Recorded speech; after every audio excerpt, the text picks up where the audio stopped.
শান্তিপূর্ণ আন্দোলনে নগ্ন হামলা, পুলিশে হামলা চালানো হয়েছে।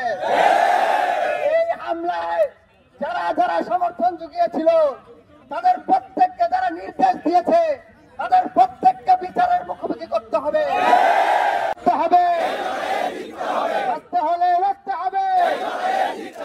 আমরা আছি, থাকবো, যুগে যুগে লড়বো। 20% আবাসন ভাতা, 20% আবাসন ভাতা, ন্যায্য আবাসন ভাতা দিতে হবে, দিতে হবে।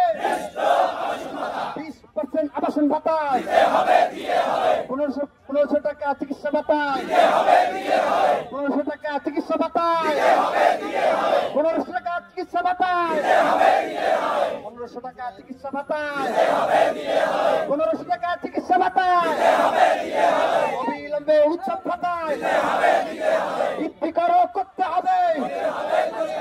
অবিলম্বে উৎসব ভাতা, 75% উৎসব ভাতা, 75% উৎসব ভাতা দিয়েছি তো রক্ত, দিয়েছি তো রক্ত, রক্তের বন্যা, রক্তের বন্যা, রক্তের বন্যা।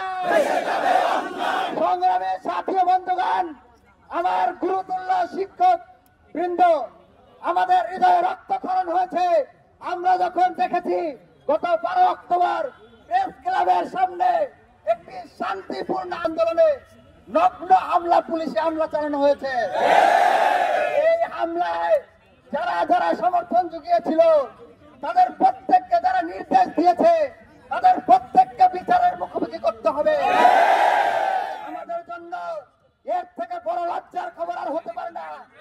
এই দেশের প্রধান উপদেষ্টা একজন প্রফেসর, অধ্যাপক, শিক্ষক, এই দেশের শিক্ষা উপদেষ্টা একজন শিক্ষক, এই দেশের আইন উপদেষ্টা একজন শিক্ষক, এতজন শিক্ষক দায়িত্বে থাকা সত্ত্বেও শিক্ষকদের উপরে হামলা হয়, মামলা হয়, রক্তাক্ত করা হয়, অথচ এই শিক্ষক নামে কুলাঙ্গারদের মুখ দিয়ে একটা শব্দ বের হয় নাই।